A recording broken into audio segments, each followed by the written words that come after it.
on va voir en fait le deuxième volet de notre série sur l'autorité du croyant. Et si vous avez manqué la première partie, j'ai une bonne nouvelle, parce qu'on est sur YouTube, et puis vous pouvez aller reprendre ça, tu peux sans autre afficher, vous pouvez reprendre ça, on trouve donc toutes les informations sur YouTube, il y a des messages, vous pouvez vous abonner à notre chaîne, vous activez la cloche, comme ça, une fois qu'on publie quelque chose, vous êtes au courant, et c'est des bons aides-mémoire, tout d'un coup on se dit, ah oui, ça existe, je vais aller voir ça, et puis si vous regardez un petit peu, on est à... je ne sais plus combien d'abonnés, mais on a 769 abonnés, donc il nous manque un peu plus de 200 pour arriver aux 1000 abonnés. Donc n'hésitez pas, on vous sera très reconnaissant. Donc si vous n'étiez pas là durant la première partie, c'est vrai que c'est un peu de votre faute quand même. Voilà. Mais nous sommes des gens bienveillants, donc c'est pas grave. Ce matin, la grâce va surabonder et vous ne serez pas largués, c'est promis. Amen. Non mais à part ça, vous savez, je réalise des trucs. Vous savez, des fois, tu prêches un message le dimanche, tu rencontres des gens pendant la semaine, et puis tu te dis, tiens, ils ont rien compris à ce que j'ai dit. Parce qu'ils ont des défis sur les trucs exactement que tu as prêché le dimanche d'avant. Et tu sais, et ça nous arrive à tous. Parce qu'il suffit que le dimanche, on soit en train de... Il y a quelque chose qui va peut-être nous parler plus à un moment qu'à un autre. Et puis, tout d'un coup, on rate quelque chose. Et voilà, donc moi, je vous encourage. Je pense vraiment qu'il y a des fondements pour notre vie de chrétien. On a besoin de cette autorité du croyant. Parce que, vous savez, le diable est à l'œuvre. Et le premier message, c'était Jésus te donne l'autorité. Et je voudrais juste souligner que si tu es né de nouveau, c'est-à-dire que tu as reconnu Jésus-Christ comme ton sauveur, que tu as fait de lui ton Seigneur, tu as reçu cette autorité. C'est à l'autorité, la Bible nous le dit, sur toute la puissance de l'ennemi. Tu peux marcher parmi les serpents et les scorpions et les écraser. Rien ne te fera de mal. Donc, ce n'est pas réservé à une élite. C'est pas réservé aux prêtres, c'est pas réservé aux pasteurs, tu sais. Faut pas avoir un ministère de délivrance ou d'exorcisme. En fait, tu peux avoir 20 ans de vie chrétienne ou 2 minutes. C'est pareil. Tu as reçu cette autorité dans le nom de Jésus-Christ. Amen. En fait, vous savez la réalité. On est dans un monde où l'ennemi se déchaîne. Je sais pas s'il y en a qui ont une télé ou qui ont une application sur leur smartphone, vous le voyez. Il y a des guerres partout, il y a des horreurs qui se passent partout. Et l'ennemi se déchaîne aussi dans notre pays, de manière différente, mais c'est une réalité. Et ce sera un mensonge, en tout cas une illusion, de croire qu'il ne s'attaque pas aux chrétiens, qu'il ne s'attaque pas à ceux qui sont nés de nouveau. Et on peut regarder combien de familles chrétiennes sont déchirées. Combien de divorces, combien de filles et de fils qui partent à la dérive. Combien d'oppression, combien de dépression. Mais il y a une bonne nouvelle, c'est que l'ennemi n'a pas le droit de s'attaquer à nos vies. L'ennemi n'a pas le droit de s'attaquer à nos familles. Et s'il le fait, c'est à nous de prendre autorité contre le diable, les amis. On a reçu cette autorité. Et le message d'aujourd'hui, c'est « Exerce ton autorité ». Quand on parle de ce thème, l'autorité du croyant, la Bible dit que celui qui s'approche de Dieu doit croire que Dieu existe et qu'il récompense ceux qui le cherchent. Donc la foi et l'autorité vont de pair. En fait, les évangiles racontent qu'un jour, il y a un père qui amena son enfant qui souffrait de crise d'épilepsie, il l'amena aux disciples de Jésus. Et eux ont commencé à prier, il n'y a rien qui s'est passé. En fait, l'enfant est resté avec ses problèmes. Et puis, il suffit que Jésus arrive, tu sais.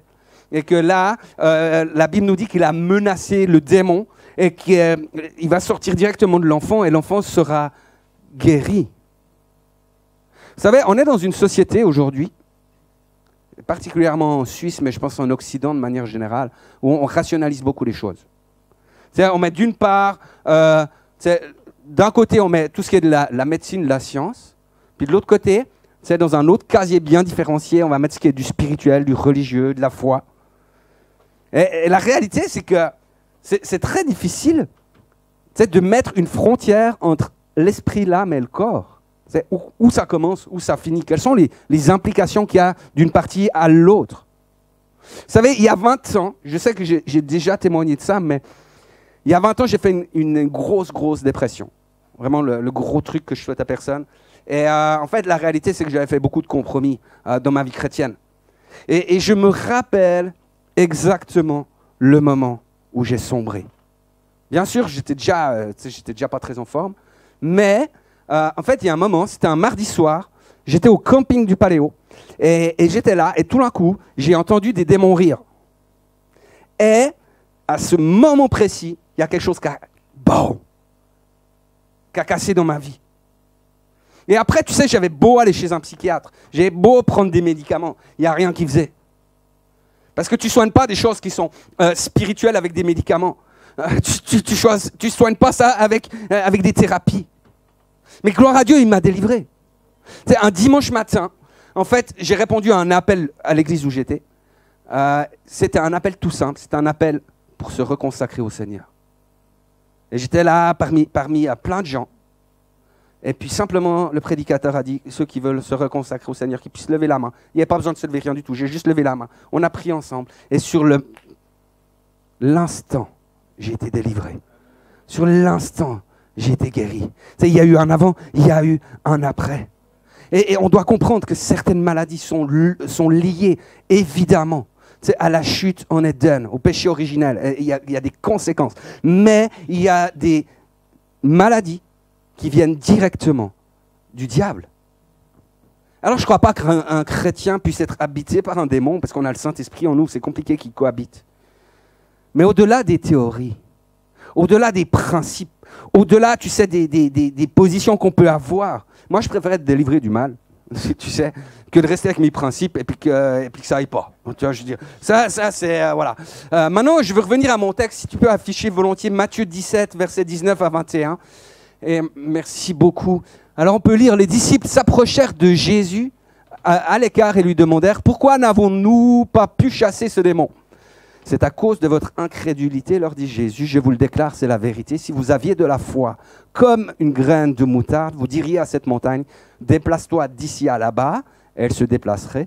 Rien ne vous serait impossible, mais cette sorte de démon ne sort que par la prière et le jeûne.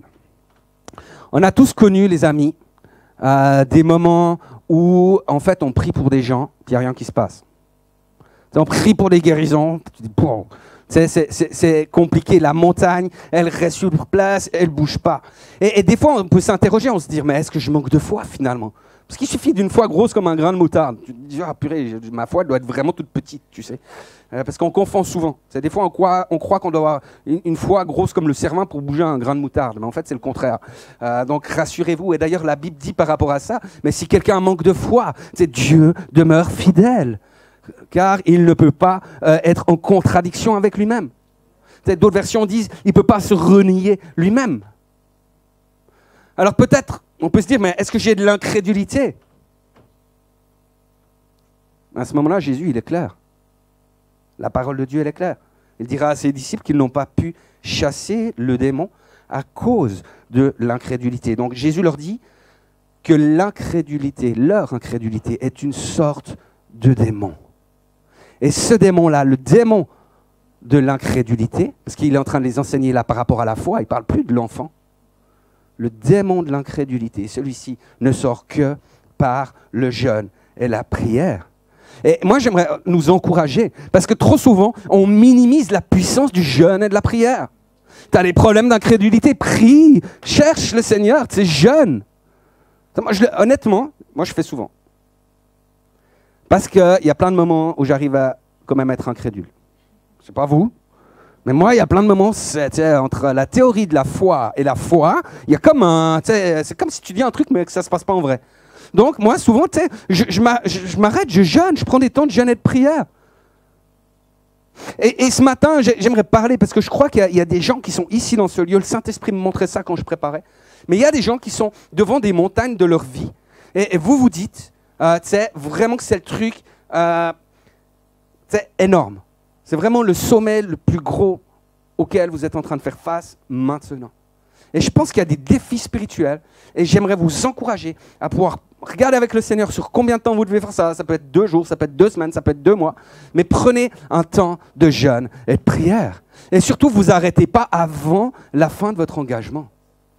Tu sais, donc prends peut-être qu'une semaine, tu sais, commence par une semaine, plutôt dire je vais faire 6 mois, tu sais, puis qu'au bout de 2 jours, ce soit compliqué. Commence peut-être par une semaine, mais va au bout de ton engagement et tu verras. Moi, je suis convaincu, j'avais cette image-là, que tu sais, à cause de mettre la parole de Dieu au défi, de la mettre en pratique dans ta vie, tout d'un coup, tu vas te lever, tu vas être là, puis tu vas réaliser que tu as passé le sommet de la montagne et qu'elle est derrière. Et tu l'auras pas vu parce que Dieu est fidèle et parce que ton incrédulité aura été brisée. La Bible dit que l'esprit de celui qui a ressuscité Jésus d'entre les morts habite en nous. Donc, le problème n'est pas d'avoir de la puissance. Je devrais entendre un plus gros amen là. Ça devrait aller au niveau de la puissance si tu as l'esprit qui a ressuscité Jésus d'entre les morts en toi. Ça va. Il n'y a pas de souci, détends-toi. Mais je crois que ce qui est important, c'est qu'on puisse comprendre que l'autorité est encore plus puissante que la puissance. L'autorité, elle a été déléguée. C'est Jésus qui nous a délégué cette autorité. Imaginez un policier à un carrefour. Un policier tout chétif, allez, on va forcer un peu le trait. Un tout jeune, tout chétif, même Cyril à côté, il est balèze, tu vois. Et tout jeune, tout chétif, il sort de l'école de police, il fait 1 mètre de moins que moi, il reste plus grand-chose. Il sort de l'école de police et là, sa toute première mission de policier, c'est d'aller au milieu d'un carrefour parce que les feux sont en panne. Et là, tu as le policier, tu as la circulation un peu de partout. Et là, tu as un gros camion, vraiment énorme, américain, avec une grosse cheminée là, qui fume, qui arrive à fond la caisse, tu sais, il fonce, etc. Et là, le petit policier tout chétif, il fait. Et qu'est-ce qui se passe? Le camion, il s'arrête. Le camion s'arrête. Est-ce que le petit policier tout chétif, il a la puissance du camion? Est-ce qu'il est plus fort que le camion? Non, mais il a l'autorité. Et l'autorité doit la puissance doit se soumettre à l'autorité. Mais vous savez, là, je donne un exemple, mais moi, ça m'est arrivé il y a quelques années maintenant. J'étais pasteur de rue à Bienne avant. Et en fait, un jour, on donnait des repas dans un lieu, en fait, pour les gens qui étaient en marge. Donc on avait de tout, des toxicomanes, des gens, des demandeurs d'asile, on avait des gens... Je n'ai vu des vertes et des pas mûres, je ne vous raconte pas. Et l'histoire, c'est qu'un jour, en fait, il y en avait un qui voulait taper un autre. Le problème, c'est que celui qui voulait taper l'autre, c'était vraiment un gros gaillard, tu sais, style Goliath, c'était un nain de jardin à côté. Vraiment, en tout cas, moi, j'étais un nain de jardin à côté. Il était vraiment gros, balèze, style bûcheron, il avait trop bu, etc. Puis à un moment, moi, je vais devant lui, puis je dis, toi, tu ne le touches pas. Et si tu le touches, que ce soit ici ou ailleurs, tu auras affaire à moi. Et le gars, il me regarde, il aurait pu me broyer. En fait, la réalité, s'il m'avait dit vas-y, j'aurais fait j'aurais vraiment, j'aurais pas fait le fier. Mais à ce moment-là, il a baissé les yeux et il m'a dit ok, excuse-moi Christophe, je le toucherai pas parce que j'avais l'autorité qui était déléguée, j'avais l'autorité de Jésus-Christ. Et franchement, on a reçu cette autorité. Mais on doit comprendre par rapport à l'autorité qu'il y a des choses qu'on va faire qui vont soit donner, c'est de la force, qui vont vraiment renforcer notre autorité, ou soit au contraire l'affaiblir. Parce que Dieu n'est pas un Dieu de désordre. Je peux vous donner un exemple tout bête qu'on connaît dans la Bible, c'est la familiarité. Rappelez-vous, Jésus se rend à Nazareth, ville où il a grandi. Et là, les gens s'étonnent de sa sagesse, des miracles qu'il fait. Mais ils disent, mais n'est-il pas le charpentier, le fils de Marie, le frère de Jacques, de José, de Jude, de Simon, ses sœurs, ne vivent-elles pas ici parmi nous? Et voilà ce que le Seigneur va répondre, on va lire ça ensemble. Dans Marc 6, les versets 4 à 5, Jésus leur disait, un prophète n'est méprisé que dans son pays, dans sa parenté, dans sa maison. Et il ne pouvait faire là aucun miracle, si ce n'est qu'il posa les mains sur quelques malades et les guérit. La familiarité, les amis, c'est un obstacle à la bénédiction dans nos vies. Et, vous savez, il peut y avoir des gens autour de nous qui ont une onction de malade. Je ne sais pas si ça se dit bibliquement. Vous avez compris, une onction de guérison, une onction puissante, une onction... une onction chez onction, quoi. Mais simplement, on les a vus grandir, on les connaît bien. On les voit rigoler, on voit leurs faiblesses, on les a vus grandir, ils sont dans notre famille, ils sont dans l'église. Et puis parfois, on les regarde avec les yeux de la chair. Et de fait, on va se priver de l'onction qui est sur eux. Dans la même idée, tu as des gens qui vont courir dans les conférences, par exemple, de guérison. C'est gloire à Dieu pour les conférences de guérison. Et souvent, ils y vont parce qu'ils pensent qu'à la maison, il n'y a pas ce qu'il faut. À l'église, il n'y a pas ce qu'il faut. Parce qu'ils regardent l'église avec familiarité. Et la plupart du temps, les amis, c'est pas toujours vrai. Il y a des fois où c'est réel. Mais la plupart du temps, c'est juste à cause de la familiarité qu'ils ne peuvent pas recevoir la bénédiction qui est sur la maison. Parce qu'il y a une sorte de regard qui est un peu méprisant. Tu sais, les gens, ils disaient, mais qu'est-ce qui peut venir de bon de Nazareth? Qu'est-ce qui peut venir de bon? Peut-être, parmi vous, certains connaissent ça. Vous priez pour des gens, vous voyez des exaucements, vous voyez des guérisons, vous voyez des choses qui se passent. Puis du moment que tu dois prier avec ta famille, tes proches, etc., là, ça devient plus compliqué. Tu as l'impression qu'il n'y a pas grand-chose qui se passe. Moi, par exemple, chez moi, très vrai ce matin, ma famille, une partie de ma famille sont nés de nouveau, donc ils savent que je suis pasteur et tout ça, ils me connaissent bien. Mais quand ils ont des besoins au niveau spirituel, ils appellent ailleurs. Tu sais, au début, ça fait un petit peu, pour l'orgueil, c'est pas très bon, tu sais. Pourtant, moi, je nourris mon orgueil, tout va bien. Mais là, ça t'aide pas. Et sans aller dans les détails, parce qu'il y a une histoire bien particulière, mais j'ai trouvé ça très révélateur. Après, je dis, OK, Seigneur, c'est bon, on doit accepter ça. C'est de dire, moi, mon but après, c'est de dire, mais je veux pas me faire... C'est pas parce qu'il y a un lieu où mon autorité n'est pas reconnue que je veux me faire voler mon autorité. Parce que tout d'un coup, je me laisse avoir par des choses au niveau de mon cœur. Un coup, j'ai appris d'un collègue pasteur, il me téléphone, ou je sais plus, on s'est vu, et j'ai appris que 6 mois auparavant, ils avaient fait une demande pour qu'ils viennent prier. Et puis, la réalité, c'est que, en plus, c'était dans un domaine où ça aurait été doublement plus légitime que ce soit moi, mais c'est pas possible à cause de la familiarité. C'est pas dire qu'ils m'aiment pas, c'est pas dire qu'ils me considèrent pas. Mais vous savez, il y a un texte qui dit, on peut prendre ça, 2 Corinthiens 5, versets 16 à 17, et je crois que c'est quelque chose d'important. C'est Paul qui écrit ça, donc il dit « Ainsi dès maintenant, nous ne connaissons personne selon la chair, et si nous avons connu Christ selon la chair, maintenant nous ne le connaissons plus de cette manière. Si quelqu'un est en Christ, il est une nouvelle créature. Les choses anciennes sont passées, et voici toutes choses sont devenues nouvelles. » Et en fait, la réalité, c'est qu'on peut connaître les gens soit par la chair, soit par l'esprit.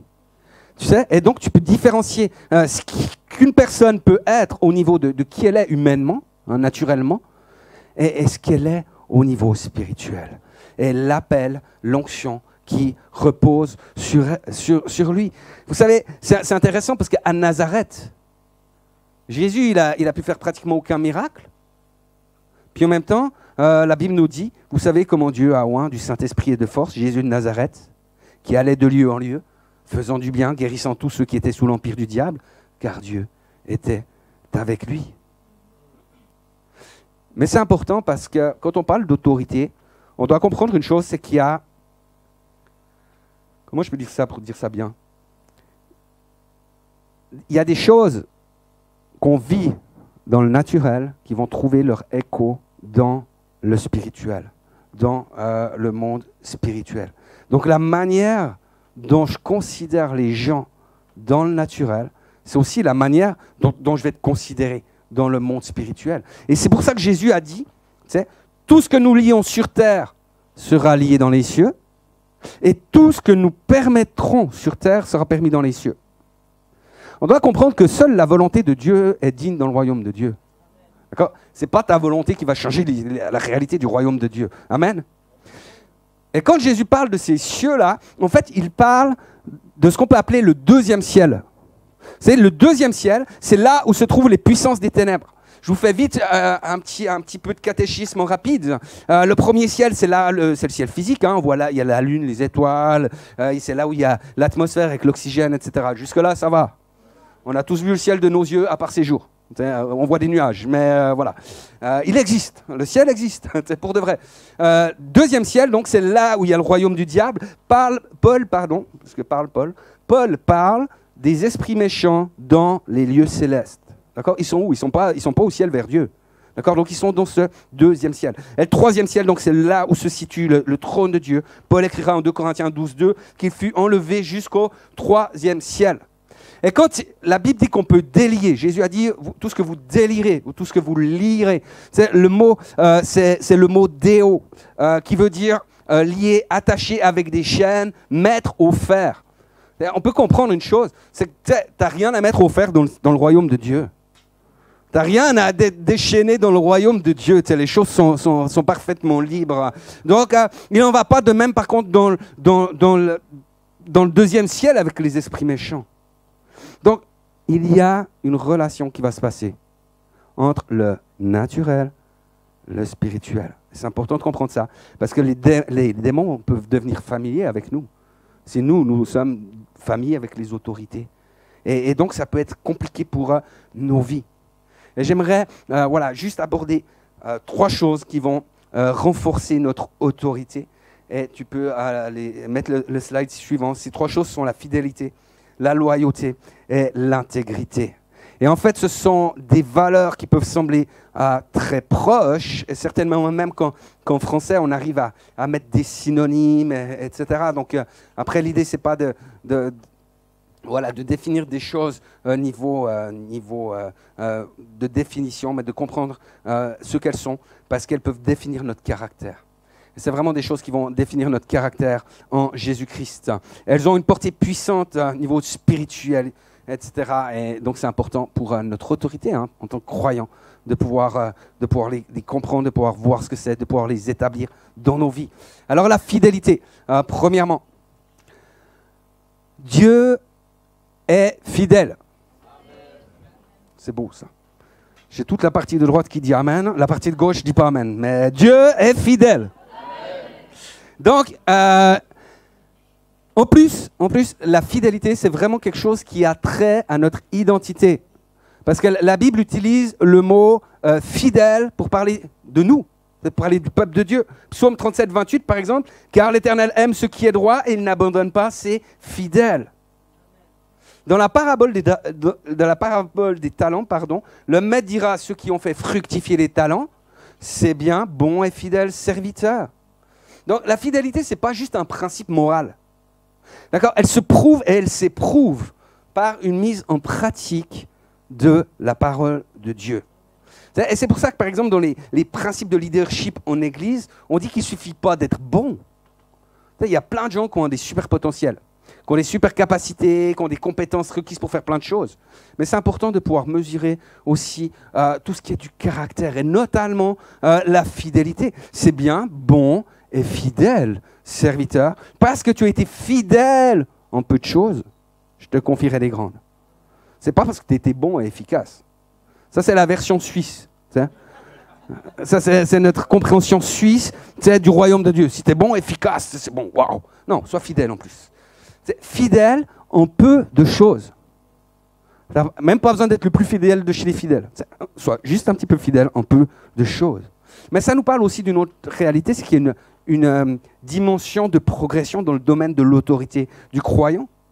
Tu sais, puis on doit accepter. Moi, je crois qu'il faut qu'on apprenne à être humble.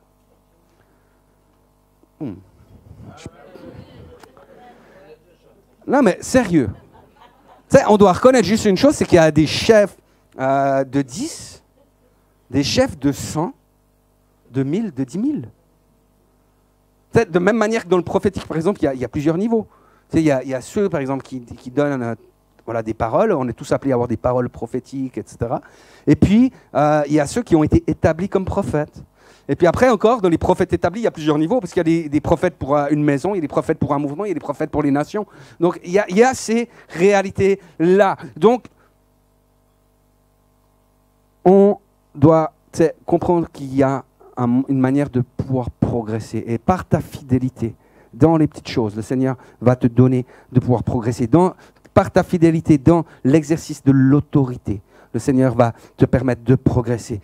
On est tous appelés à avoir autorité déjà au niveau de notre propre vie, corps, âme, esprit, de notre propre maison, de la famille, de notre ministère, dans le sens des lieux où nous servons.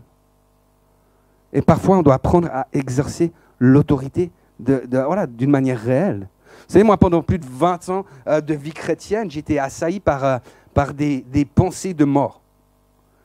Et à plusieurs lieux, c'était compliqué, parce que facilement dans les épreuves, tout d'un coup, j'avais des pensées suicidaires qui venaient. Et je luttais là contre, bien sûr, je prenais autorité, puis ça allait mieux, jusqu'à la prochaine fois. Tout d'un coup, je me suis dit, Seigneur, il y a un truc qui joue pas là. Et en fait, j'ai pu réaliser et discerner qu'il y avait un esprit de mort qui était là pour me tourmenter. Et puis que je ne sais pas comment il a chopé des droits, mais c'est un moment, je me suis dit, moi, je ne veux plus de ça. Je me suis mis à genoux. J'ai demandé pardon à Dieu, j'ai confessé à Dieu mes péchés, j'ai demandé pardon pour la porte que j'ai dû ouvrir à un moment. Puis j'ai pris autorité dans le nom de Jésus. Et je vous dis un truc, c'est que cet esprit, il est parti. Et ces pensées-là, elles ne sont plus jamais revenues. Et des fois, il faut faire de l'autodélivrance comme ça. Parce que personne ne peut avoir autorité sur ta vie comme toi, tu peux avoir autorité sur ta vie. Des fois, on a besoin d'aide, mais des fois, on doit se positionner. Et on doit partir pour quelque chose de puissant et de réel. Amen. L'important, c'est de comprendre que la fidélité, elle va ouvrir une voie royale pour l'autorité. La Bible dit, sois fidèle jusqu'à la mort et je te donnerai la couronne de vie. La loyauté. La loyauté, c'est plus en respect, en rapport avec le respect de la loi. On est appelé à être soumis aux autorités, soumis aux lois de notre pays. Jusque-là, ça va? Il y en a, par exemple, tu roules trop vite sur l'autoroute, c'est pas parce que tu es chrétien que tu prends autorité que tu vas pas te choper une amende. D'accord? Il y a des fois où il faut être réaliste. Je veux dire, tu dis aux policiers, je suis pas sûr que ça marche. Au nom de Jésus, tu pars, puis tu mets les gaz, tu risques d'avoir des problèmes. D'accord? Donc il y a des lois qui sont là, qui restent réelles. Et Dieu, Jésus n'est pas venu pour abolir la loi, mais pour l'accomplir. Alors c'est compliqué pour nous évangéliques, parce qu'on prêche la grâce. Et la grâce est puissante. Et on sait que la loi est une malédiction. Et on sait que le légalisme peut nous déchoir de la grâce. Mais si on simplifie les choses, parce qu'on pourrait passer 2 heures juste sur ce point. Et c'est bon, vous avez 2 heures. Ou bien c'est à 17h le concert. On peut y aller. On n'a plus à pratiquer toutes les lois rituelles de sacrifice pour le pardon des péchés, pour la purification, la sanctification. C'était toutes des choses qui étaient un signe à venir, des choses à venir, hein, un signe de ce qui devait se manifester en Jésus-Christ. Gloire à Dieu, la circoncision pour les hommes n'est plus à l'ordre du jour. Ça reste un sujet douloureux, mais... Et en ce qui concerne les 10 commandements, ça se passe comment? À mon avis, c'est toujours valable. C'est qui est d'accord? Est-ce que tu peux afficher les 10 commandements, s'il te plaît? Pour moi, c'est encore valable. Sérieusement, tuer, voler, c'est pas beau. Demander la charité, c'est quelque chose que je ne peux pas faire. À mon avis, honorer son père et sa mère, oui, ça reste valable. C'est pas toujours facile, mais ça reste valable. D'accord? Mais là où, nous, on a un gros problème, c'est sur le 3e commandement. Mais on parle de loyauté, les amis. Sanctifier le jour du sabbat, le consacrant à l'Éternel. Alors, je savais que ce matin, il y aurait des adventistes dans la salle. Hein. Je me suis dit, c'est risqué. Mais tu sais, on peut reconnaître, à mon avis, sur ce plan-là, par rapport au jour même, je pense qu'ils ont raison. Sur ce domaine-là. Je ne suis pas d'accord du tout avec ceux qui disent que le sabbat est un moyen de salut. Je crois que c'est Jésus-Christ notre sabbat. Et si tu ne fais pas le sabbat le samedi, ok. Au moins, on fait un jour. Au moins, consacre un jour. Je pense que scripturairement, si on veut être vraiment... je pense qu'il faudrait qu'on passe au samedi. Mais après, la réalité, c'est que, nous, on suit en fait ce qui s'est fait depuis des siècles dans notre pays, avec, c'est aujourd'hui le dimanche, le jour du congé, etc. Mais est-ce qu'on met au moins à part, le dimanche, pour Jésus? Est-ce que ce jour-là, par exemple, on comprend que si on veut être loyal, c'est un jour où on a rendez-vous ici, dans la famille spirituelle, avec les frères et sœurs, pour louer Dieu? Ça ne devrait pas être une option, hein? Oh, bien sûr, il y a plein de propositions. Il y a ton chalet, il y a le ski, l'hiver, il y a plein de trucs qui font que... Et puis là, Christophe, tu sais, tu rentres dans le légalisme. Je me sens condamné. Je me sens jugé par toi. T'es un légaliste. Parce que tu dis que si je suis ailleurs le dimanche, c'est que je rate un truc niveau des 10 commandements. Oui, je dis ça. Ou le samedi chez les adventistes. Si on enfreignait les 9 autres commandements, les amis, on dirait quoi?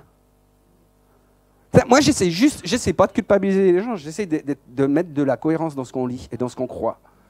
Tu sais, on est en train de dire oui, non, mais c'est sûr, tu sais, voilà, de ne pas faire de faux témoignages, ne pas convoiter les biens de son prochain, la femme de son prochain, ne pas mentir, ne pas tuer, ne pas voler. On va tous dire oui, ben amen, et puis on serait choqué que quelqu'un d'entre nous le fasse. Et puis tout d'un coup, sur celui-là, voilà.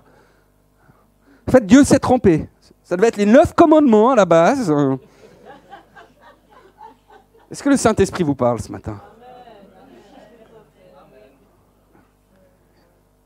Alléluia. J'ai pas fini, soyez bénis. Tu peux enlever les commandements, mais j'aimerais vraiment qu'on puisse parler de la loyauté. Le Seigneur a dit, je mettrai mes lois dans leur esprit, je les écrirai dans leur cœur et je serai leur Dieu, elles seront mon peuple. Mais je crois qu'on doit retrouver quelque chose au niveau de la cohérence. Et c'est important parce que, comme je le disais avant, il y a une réalité entre le naturel et le spirituel. Et vous savez, de la même manière, nous on prie par exemple, pour que quand on prie, nous on prie pour la guérison des malades. On a tous les mois le Prayer Impact, où c'est spécial, où on prie pour des miracles. Voilà, tous les dimanches, les équipiers de prière sont là. On prie vraiment, on croit au miracle, on croit que Dieu veut intervenir, on croit que Dieu peut agir, que son bras n'est pas trop court, on croit que le Saint-Esprit veut bénir, on croit qu'il libère ses dons. On croit tout ça, on le professe et on le vit. Et gloire à Dieu. Et on aime quand on prie que ça aille vite. Nous, on aime les miracles immédiats. Ça arrive que Dieu prenne du temps pour des guérisons et on veut honorer le Seigneur de tout ce qu'il fait, de tout le timing qu'il choisit. Mais si on peut choisir nous, ce qu'on préfère, c'est quand ça va vite. Quand tu dis à quelqu'un en chaise, tu te lèves et qui court. Et on veut s'attendre à ça et on croit que c'est biblique parce que la Bible dit aussi que c'est aujourd'hui le jour du salut, que c'est maintenant le temps de la délivrance et on veut continuer de prier pour ça et on va continuer de le croire. Amen. Par contre, tu sais, si on parle de fidélité dans les petites choses. On parle de timing. Tu sais, on veut que Dieu agisse vite, mais nous, tu sais, on n'est pas capable de venir à l'heure le dimanche matin. Et je sais qu'il n'y a pas que chez nous que c'est comme ça. Non, mais après, tu sais ce qui est intéressant? Si tu dois prendre l'avion, tu vas à Genève, tu dois arriver 2 heures avant. Parce que ou 3. Parce que en fait, la réalité, c'est que si tu arrives, si ton avion il est à 10 heures et que tu passes la porte de l'aéroport à 10 heures, tu as raté ton avion. Donc on sait s'il me prendra l'avance, parce qu'on ne veut pas rater notre avion. Puis on se dit, à l'église, on s'en fout, parce qu'on rate rien. Ils vont pas partir. Ouais. Faites gaffe. Il y a l'heure de l'enlèvement. Moi, j'aimerais pas être celui qui est derrière la porte, puis couvre, puis oups, il voit tout le monde qui est en train de décoller. Il y a quand même la grâce. Mais j'aimerais juste... Non, mais soyons un peu... Ça veut dire quoi? Venir à l'heure, tu viens à l'heure, c'est pour honorer Dieu. Si tu viens à 10h, tu es en retard. Parce qu'à 10h, tu dois être assis sur ta place, on commence. Si tu veux saluer des gens, avoir de la communion, embrasser des gens, te réjouir avec eux, viens à moins quart. Nous, tu sais, les équipes là, c'est aussi honorer les gens. Là, on a une équipe louange, ils se réunissent chaque semaine pour répéter pour les chants. On a des gens qui viennent exprès le matin à 8h pour préparer la célébration pour qu'à 9h30, on soit prêt à pouvoir accueillir tout le monde. Est-ce qu'on honore les gens? Est-ce qu'on honore Dieu? Ou est-ce que tout d'un coup... Tu sais, moi, j'ai beaucoup de peine avec les gens qui sont en retard. Donc, je vous le dis. Non, mais tu as des rendez-vous. Tu fixes des rendez-vous tu fixes des rendez-vous avec les gens. Toi, tu libères ton temps pour être à l'heure. Tu t'organises, etc.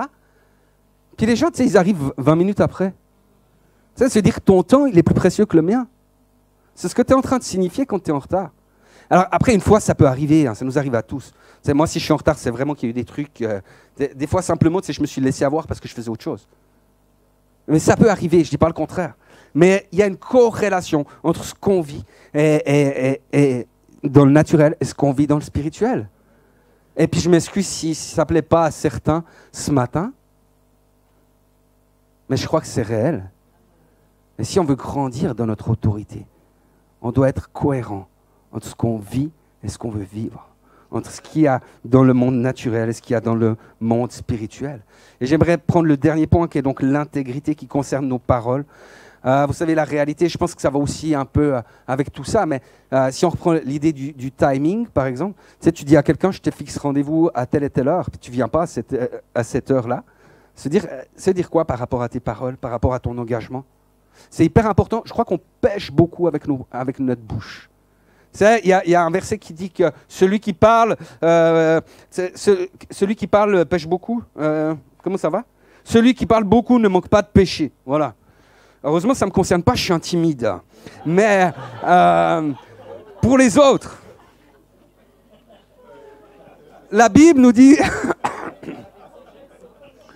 La Bible nous dit que la vie et la mort sont au pouvoir de la langue et quiconque l'aime, tu sais, va en manger les fruits. C'est-à-dire que ce qu'on proclame va apporter du fruit et va se passer dans nos vies. Tu sais, il y a des gens, par exemple, tu les vois, tu sais, ils disent, dès qu'il y a un virus qui passe, c'est pour ma pomme. T'es sûr que je le chope? Ben, tu peux être sûr qu'il va le choper. Et ce ne sera pas à cause du virus, ce sera parce qu'il lui a donné le droit d'agir dans sa vie. Tu sais, il y a des gens qui font plein de déclarations. Tu sais, on prie pour ta guérison. Tu sais, tu pars 2 minutes après, bah, ça n'a pas marché. Bah non, bah, ça ne marchera pas. Parce que tu as déjà asséché le figuier. Tu as déjà mis une parole de malédiction sur la vie. Tu sais, on est comme ça aussi avec les enfants. Tu as les parents, des fois, tu les entends. Si jamais tu n'obéis pas tout de suite, tu sais, tu ne sortiras plus jamais de ta chambre. Menteur. Si jamais plus jamais, tu verras tes amis, plus jamais. Et on dit des mensonges. Puis après, moi, j'ai découvert ce moyen pédagogique qui est le fait de compter jusqu'à 3. Je ne sais pas si vous le connaissez. C'est un moyen. Alors, je pense qu'il est nul au niveau de l'enseignement, de l'éducation, mais il marche. En fait, il marche tellement bien, tu sais, qu'on commence à compter. Tu sais, alors, ça fait 1, 2, 2,5, 2 3/4. 2 4/4, 2 5/4. Après, tu sais, non mais c'est vrai, on est tous comme ça. Et après, tu sais, t'arrives vers la montagne. Puis tu commences à lui dire, bouge, au nom de Jésus, bouge. Tu sais, tu lui ordonnes. Et la montagne, elle te regarde, elle fait 2,5, 2 3/4, 2 4. T'as perdu ton... nos paroles, on ne se rend pas compte, mais nos paroles ont de la puissance. Ce qui veut dire que souvent, on perd notre autorité à cause qu'on n'a pas pris soin de nos paroles. On n'a pas mis une garde à notre bouche. Et moi, je veux vous le dire, je l'ai dit déjà, j'ai déjà prêché plusieurs fois je parle souvent de la langue, etc. Mais parce que c'est un défi aujourd'hui. Que votre parole soit oui, oui, non, non. Ce qu'on y ajoute vient du malin. Tu sais, on doit vraiment faire attention à ce qu'on déclare, à ce qu'on proclame, à ce qu'on professe. Qu'est-ce que tu professes sur ta propre vie? Ah, j'y arriverai jamais. Je suis qu'un gros nul. Je suis moche. Ah, je suis tellement trop gros. Moi, je suis trop petit. Moi, je suis trop si. Tu sais, on est toujours trop pas assez un truc ou trop un autre truc. Qu'est-ce que tu proclames? De toute façon, tu sais... Ah, ben, j'ai reçu un diagnostic pour une maladie, ben, je suis foutu. Vous savez, moi, j'ai raconté ça une fois ici, mais je connais quelqu'un qui est mort d'un cancer qu'il n'avait plus, rien qu'à cause de ses déclarations. Il avait été opéré, vraiment, il n'y avait plus rien, il n'avait aucune métastase. Quelques semaines après, il est décédé. Parce que du moment qu'il a chopé le cancer, il a déclaré « Je suis foutu ». Et il y croyait. Cela sera fait selon ta foi. Rappelez-vous ce que Jésus a dit au centenier romain qui était allé vers lui. Ce centenier qui avait dit à Jésus « Mais tu sais, pas la peine que tu te déplaces. Parce qu'il suffit que tu dises une parole, puis mon serviteur, il va être guéri. Il suffit que tu dises une parole. » Et Jésus va dire « Mais j'ai jamais vu autant de foi en Israël que chez cet homme. » Une parole. Une parole de bénédiction, de grâce peut changer ta vie. Une parole d'autorité peut changer la situation de ta famille. Ces temps, le Seigneur me parle, et je dois vraiment faire un effort parce que j'ai des mauvaises habitudes. C'est que je promène mon chien et il m'a dit, le Seigneur, que je devais prier pour mon quartier. On habite vraiment dans un quartier cool, calme, tout va bien. Mais spirituellement, on voit qu'il y a plein de trucs qui ne jouent pas. Le Seigneur m'a mis ça à cœur, mais je dois me battre parce que moi, quand je promène le chien, je pense à plein d'autres machins, etc. Je pense aux chevreuils qui gambadent, je pense... C'est ça, il y a tellement de quoi admirer. Mais encore ce matin, je me disais, j'étais en train de marcher, tout d'un coup, je disais, le Seigneur m'a dit que je devais prier pour ce quartier. Et alors je commence à prier en langue, à intercéder pour ce quartier, parce que je crois que tout lieu que l'Éternel me donne, tu sais, je dois le récupérer dans le nom de Jésus. Il y a des réalités. Ma langue peut maudire, ma langue peut bénir. Moi, j'aimerais nous encourager à être de ceux qui prennent autorité dans des bonnes choses, dans nos vies, dans les réalités. Je pense que la prochaine fois, on va regarder, mais je pense que je vais parler quand même une fois de l'autorité sur les pensées, parce que beaucoup de gens sont accablés dans leurs pensées, ont de la peine à gérer leurs pensées. Mais je crois que le Seigneur veut libérer vraiment des bénédictions, des grâces. Il veut qu'on grandisse. Il veut que notre vie soit une vie où on connaît la faveur de Dieu. Tu sais, si tu crois que Dieu veut que tu sois malade, tu crois en quelque chose de pas juste, l'ennemi veut que tu sois malade. Mais Dieu veut te toucher. Et des fois, au-delà du corps, c'est notre âme qui a besoin d'être visitée. Au-delà de ce qu'on voit avec les yeux, il y a des fois des choses profondes où Dieu veut mettre sa grâce et sa faveur. Vous êtes d'accord, compris? Père, moi je veux te remercier, je veux te glorifier pour ta parole. Parce que ta parole, c'est la parole de Dieu. Et tu nous as montré, Seigneur, comment il fallait agir, comment il fallait exercer notre autorité devant tous les ennemis. Tu nous as montré comment on pouvait réagir, que ce soit dans des choses naturelles, que ce soit contre les démons, que ce soit pour des choses spirituelles cachées des fois derrière des choses naturelles. Merci pour l'exemple que tu nous as donné devant la tempête, devant la mer, devant le figuier, devant la maladie. Tu nous as montré comment il fallait marcher dans cette vie, Seigneur. Et je te demande, Seigneur, vraiment que tu puisses, par ton esprit, nous permettre de réaliser au plus profond de nous tout ce que tu veux nous donner de puissance, d'autorité, de grâce, pour que nous ne soyons pas à la merci du diable, mais que nous soyons vainqueurs sur tout l'ennemi. Seigneur, moi je veux faire partie de ceux à qui tu diras, c'est bien, bon et fidèle serviteur, entre dans la joie de ton maître. Seigneur, fais de nous un peuple qui craint ton nom, un peuple qui ne soit pas rebelle comme le diable, mais qui sache obéir humblement et comprendre, Seigneur, quel est ton cœur, ta volonté pour nous. Et moi, je veux te prier spécialement ce matin pour toutes celles et ceux qui sont conscients de pécher avec leur langue, avec leurs paroles. Seigneur, merci parce que je crois que tu ne retiens pas le péché de ceux qui viennent à toi. Je crois que tu déclares en effet qu'il n'y a aucune condamnation pour ceux qui sont en Christ. Et Jésus, je crois aussi que tu as les paroles de la vie. Et Seigneur, ce matin, on veut prendre autorité parce qu'on veut vivre des changements dans nos vies. Seigneur, on veut croire que notre futur est glorieux parce que tu le diriges. On veut croire que l'ennemi qui nous a assaillis n'a plus de droit à partir de maintenant.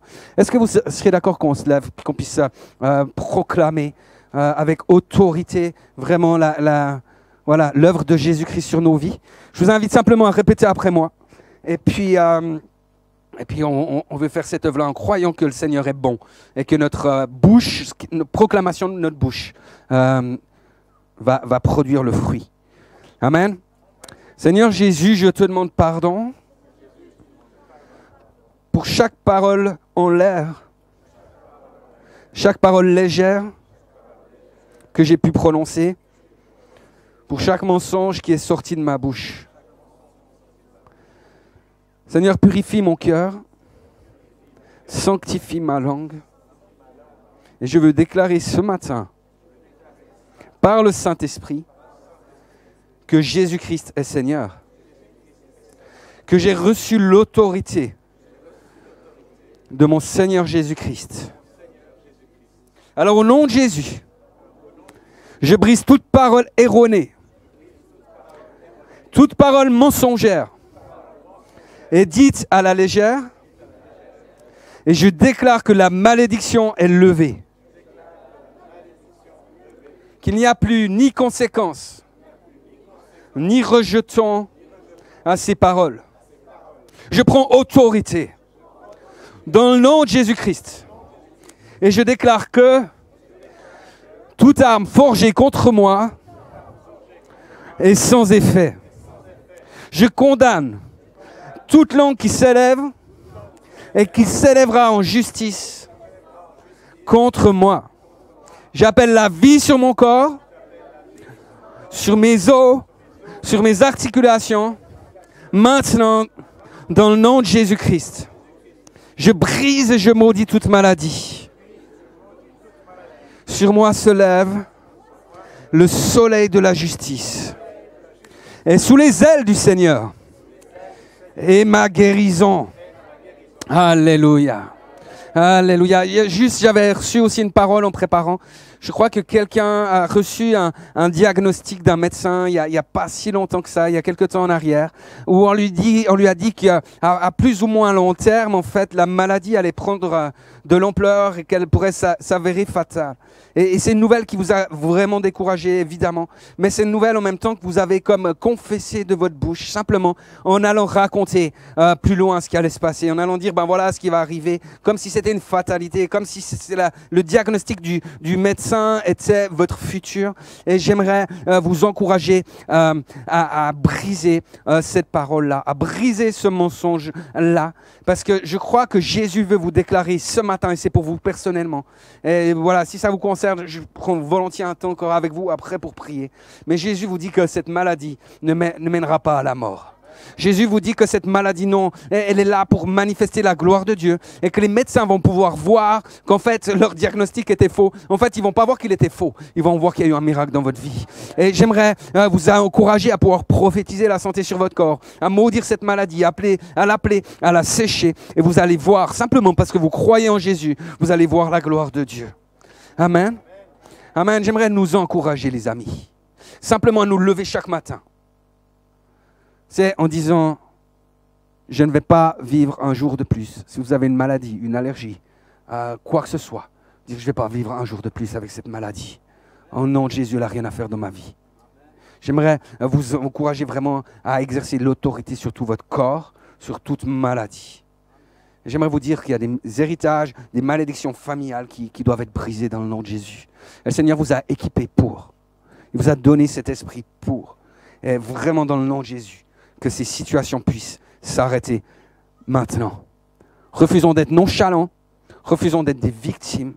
C'est simplement, on est qui on est, mais on est beaucoup plus parce qu'on a un héritage royal, un héritage du ciel. Et le Seigneur a permis que nous ne soyons pas des pantins du diable, mais qu'au contraire, nous puissions marcher sur toute la puissance de l'ennemi et qu'on puisse l'écraser un bon coup.